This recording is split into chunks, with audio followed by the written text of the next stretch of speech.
Bakkan ilmaa kana fuura qulqulluu Waaqayyo tokko ameen. Nageenya Waaqayyo isiniif haa baay'atu. Maatii Waaqayyo akkam jirtu? Araarsummaan haadha keenya eegumsi ergamoota gargaarsi qulqulloota hunda keenya wajjin haa ta'u. Koorsii dubbii Maariyaam jedhu kutaa sadaffaasaa qabannee dhiyaannee jirra. Egaa yeroo darbee waa'ee addummaa haadha keenya dubroo Maariyaam yookaan maqaa addaa kabaja addaa kan dubroo Maariyaam ittiin beekamtuuf waamamtu qabxiileewwan kurna tokko laallee turre. Mar'aasumatti fufnee haga Waaqayyo nu dandeechiseef nu gargaare ilaalla. Waaqayyoon akka nu barsiisu kan nu gorsu kan nu jajjabeessu fedhaa fi eeyyama isaa nuuf haa ta'u.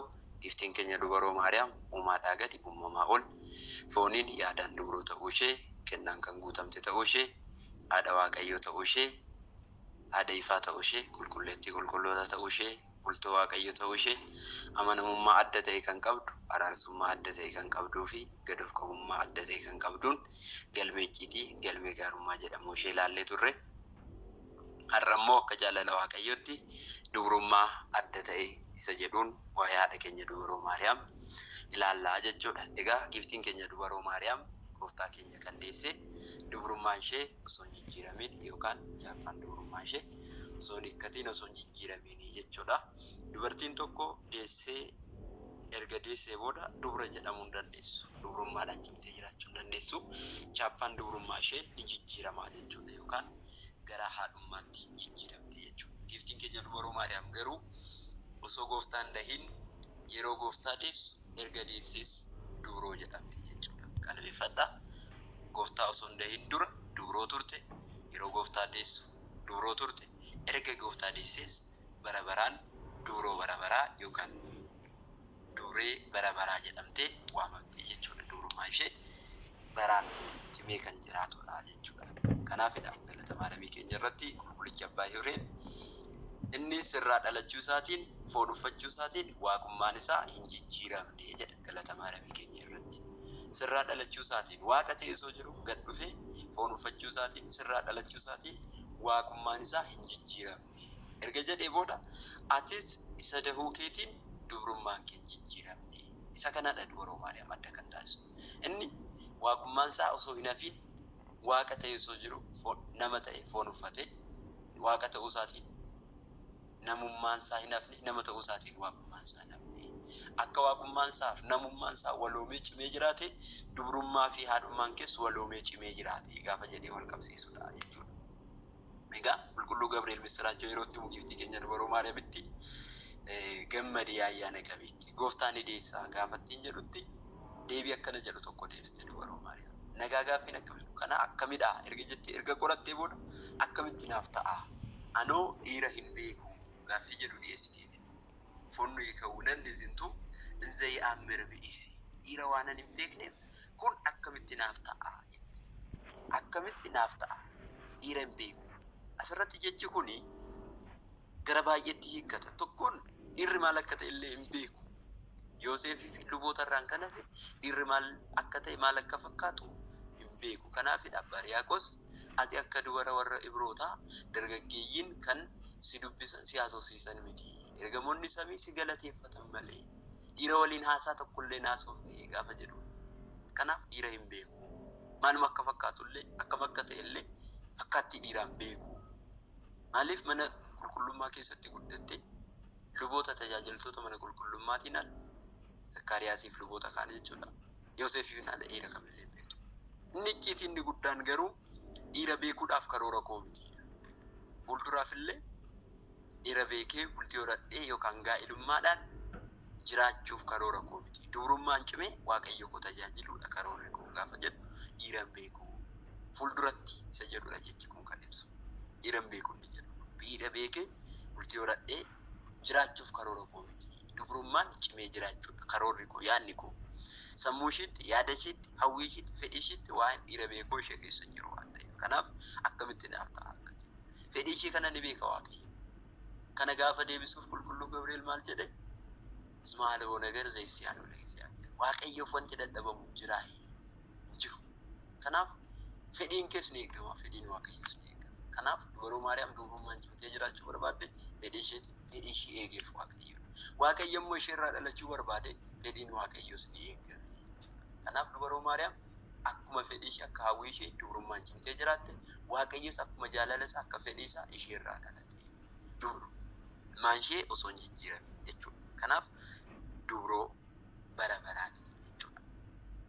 Deessee dubra kan taate da'umsa ishee dubrummaan ishee kan hin jijjiiramne giiftii keenya dubaroo Maariyaamidha. Kanaaf osoo hin dahiin dubra yeroo deessu dubra erga deessee boodas dubradha jennee amannaa jechuudha. Kana qofaa miti dubree Maariyaam lafa jalqabaa fakkeeffamti. Lafti jalqabaa yookaan lafa guyyaa gaafa caasaa kibxataa jechuudha. Lafti gaafa kibxataa ajaja waaqayyootiin sanyii biqilchiti. Isaan dura sanyiin irratti faca'ee hin jiru. Amma sanyiin yookiin immoo dachiin callistee sanyii biqilchitu jiru.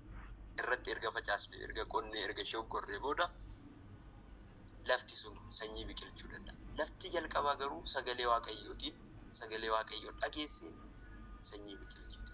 Laftis sanyii haa biqilchitu jedhame akkuma jedhame sana ajajamtee sanyii biqilchite otoo irratti hin faca'in jechuudha. Giiftiin keenya dubaroo Maariyaamis akkasana sanyii dhiiraa malee gooftaa da'uu dandeesse, haadha waaqayyo ta'uu dandeesse jechuudha. Egaa lafti jalqaba irratti ajaja waaqayyo, sagalee waaqayyo, dachiin sanyii haa biqilchitu jedhee waaqayyo dubbate, dachiinis ajajamtee raawwatte. Akkuma sana giiftiin keenya dubaroo Maariyaam misiraachoo qulqulluu Gabriel dhageesse.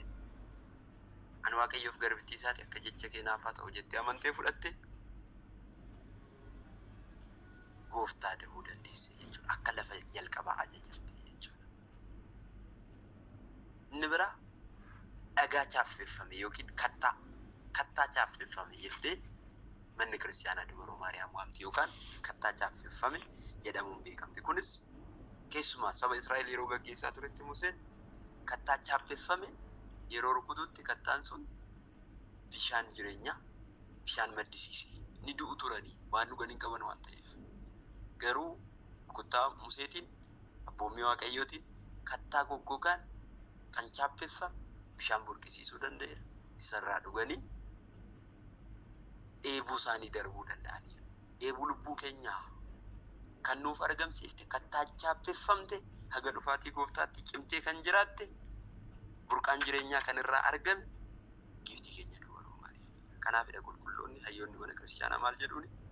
Naqi falfala hiyoot burqaan jireenyaa kan ishee irraa argame innis gooftaa keenya Yesuus Kiristoos kan jedhamu kan nuuf deesse jedhanii hayyoonni mana kiristaanaa kan galateeffatan. Kana qofaa kan nyaatamuuf kan dhugamu kan nuuf argamsiiste kattaan chaaffeffamte kattaan jireenyaa siidha.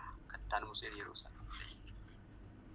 Dhumarratti waa'ee dubrummaa giiftii keenya dubaroo Maariyaam kan nuuf ibsu biqiltuu hoolaa bakka buutuu Yisaaq argamsiiste sana. Isa Saabeeq ishee jettu yookaan immoo hoolaan Saabeeq Yisaaqiif bakka buutu biqiltuu sanarraa argame. Biqiltuu yookiin mukti jirmi duudaa ta'e irraa hoolaan argamte jechuudha. Akkamitti isa jedhu Abrahaam beekuu hin dandeenye. Biqiltuun sun yookaan mukti jirmi duudaan akkamitti hoolaa argamsiisa? Hoolaan sun akkamitti jirma sana keessaa ba'e? Ergasii waa'een jirma sanaa maali waan jedhu Abrahaam waan tokko beeku. Jirma sanarraa argamuu fi jirma sanatti hidhamtee argamuu hoolaa sanaa bichaa beeka. Kanaaf ajajamuu kee argeeraati. Mucaa kee irratti harka kee kaasin yeroo jedhuun waaqayyoon Abrahaam ajajame bakka ilma isaa hoolaa sana kan jirma duudaarraa argame qalee aarsaa waaqayyoon dhiyeessuusaa argina. Kanaaf hoolaan Yisaaqiif bu'e qoratamee mul'atee kan biraan ga'amne hiddi isaa beeksuun kan argamsiiste giiftii keenya dubaroo Maariyaam jechuudha. Hoolaa dhugaa bakka Yisaaq qalame gooftaa keenya Yesuus Kiristoos kan argamsiiste. Akkuma jirmi sun jijjiirama malee jirmi duudaan hoolaa argamsiiste sana giiftiin keenya dubrummaadhaan gooftaa keenya da'uu ishee nutti argisiisa jechuudha. Kanaaf dubroo addaati jechuudha. Haadhas dubroonas. Inni biraa giiftii keenya dubaroo Maariyaam kan ittiin beeknu yookaan kan ittiin waamnu maqaa adda ta'e qabdi. Maqaa adda. Maqaan adda ta'e kun maal inni jalqabaa giiftii fi tajaajiltu. Akkuma yeroo darbe kaasu giiftiin keenya dubaroo Maariyaam ani waaqayyoof garbittii isaa jettee tajaajiltuudha. Gad of qabummaan kan dubbataa jirtu waaqayyo immoo haadha giiftii ishee taasisa jechuudha.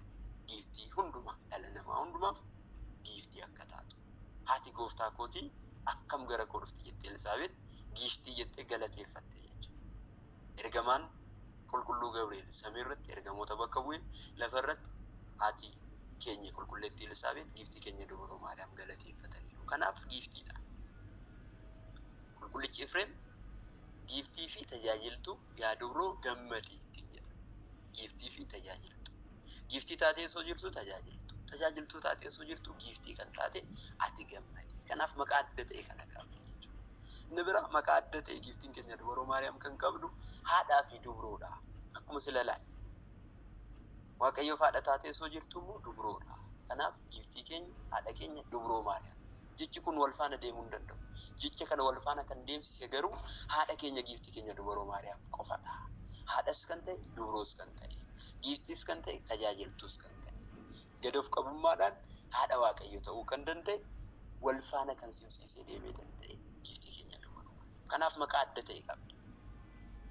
Haadha waaqayyoo dubroo Maariyaam.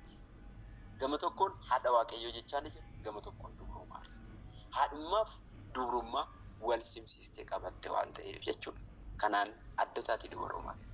Inni biraa dubroo Maariyaam kan ittiin ishee beeknu samii lammaffaa yookiin dachee lammaffaa jedhama. Dacheen jalqabaa ajaja waaqayyoon sanyii biqilchite, sanyii sana nyaatanii beela foonirraa adda ba'u. Dachiin lammaffaa garuu sagalee waaqayyoon nyaata jireenyaa kan ta'e gooftaa keenya Yesuus Kiristoos nuuf argamsiiste jechuudha. Qalbeeffadha. Dachiin akkuma sila laalle jalqabaa ajaja waaqayyootiin sanyii biqilchii jedhame. Sanyii foon keenyaaf ta'u, nyaata foon keenyaaf ta'u biqilchuu dandeesseetti. Dachii lammaffaan garuu samii lammaffaa sin jenna. Dachii lammaffaa kan jennu giiftiin keenya dubroo Maariyaam sagalee waaqayyoo dhageesseen naafaa ta'u jecha jetteen nyaata jireenyaa gooftaa keenya Yesuus Kiristoos nu dahuu dandeesseetti. Ammas samii lammaffaa jennaan giiftii keenya dubroo Maariyaam. Lafti jennaa miila koo samiin teessuma koo akka jedhe gooftaan yeroo darbe akkuma laalle samiin lammaffaan giiftii keenya dubroo Maariyaamidha. Samii keessumaa karaa bahaatiin biiftuutu ba'a. Biiftuu dhugaa kan ta'e Kiristoos kan isheerraa dhalate samii lammaffaadha. Wangeela irrattis akkuma barreeffame laftiif samiin ni darbu, jechi koon darbu akkuma jedhe gooftaan samiin hin darbine, samiin isheen hin jijjiiramne, samiin cimtee dhaabatte bultoo waaqayyo ta'uudhaaf kan geesse samii lammaffaan giiftii keenya dubroo Maariyaam.